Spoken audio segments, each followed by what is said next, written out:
ನಮಸ್ಕಾರ ವೀಕ್ಷಕರೇ, ನಾಳೆಯಿಂದ ಚಿಕ್ಕಬಳ್ಳಾಪುರ ಜಿಲ್ಲೆಯಾದ್ಯಂತ ದ್ವಿಚಕ್ರ ವಾಹನ ಸವಾರಿಗೆ ಹೆಲ್ಮೆಟ್ ಕಡ್ಡಾಯ.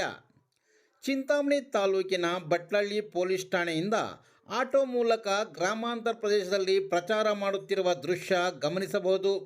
ಬಟ್ಲಳ್ಳಿ ಪೊಲೀಸ್ ಠಾಣಾ ವ್ಯಾಪ್ತಿಯಲ್ಲಿ ಬರುವ ಯನಮಲಪಾಡಿ ಗ್ರಾಮದಲ್ಲಿ ಆಟೋದಲ್ಲಿ ಧ್ವನಿವರ್ಧಕ ಮೂಲಕ ನಾಳೆ ಅಂದರೆ 12ನೇ ತಾರೀಕು ಶುಕ್ರವಾರದಿಂದ ದ್ವಿಚಕ್ರ ವಾಹನ ಸವಾರರಿಗೆ ಮತ್ತು ಹಿಂಬದಿ ಸವಾರರಿಗೆ ಹೆಲ್ಮೆಟ್ ಕಡ್ಡಾಯ, ತಪ್ಪಿದ್ದಲ್ಲಿ ದಂಡ ವಿಧಿಸಲಾಗುವುದು ಎಂದು ಬಟ್ಲಳ್ಳಿ ಪೊಲೀಸ್ ಠಾಣೆ ಪ್ರಕಟಣೆ ಎಂದು ದ್ವಿಚಕ್ರ ವಾಹನ ಸವಾರರಿಗೆ ಜಾಗೃತಿ ಮೂಡಿಸಿದರು.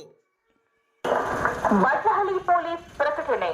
ರಾಜ್ಯಾದ್ಯಂತ ಹೆಲ್ಮೆಟ್ ಕಡ್ಡಾಯಗೊಳಿಸಿದ್ದು ದಿನಾಂಕ 12/12/2025ರಿಂದ ದ್ವಿಚಕ್ರ ವಾಹನ ಸವಾರರು ಹಾಗೂ ಹಿಂಬದಿ ಸವಾರರು ಕಡ್ಡಾಯವಾಗಿ ಹೆಲ್ಮೆಟ್ ಧರಿಸತಕ್ಕದ್ದು. ಇಲ್ಲವಾದಲ್ಲಿ ನಿಮ್ಮಗಳ ವಿರುದ್ಧ ದಂಡ ವಿಧಿಸಲಾಗುವುದು.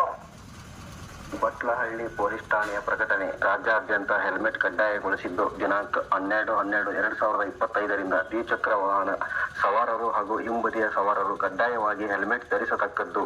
ಇಲ್ಲವಾದಲ್ಲಿ ನಿಮ್ಮಗಳ ವಿರುದ್ಧ ದಂಡ ವಿಧಿಸಲಾಗುವುದು. ಇದು ಬಟ್ಲಹಳ್ಳಿ ಪೊಲೀಸ್ ಠಾಣೆಯ ಪ್ರಕಟಣೆ.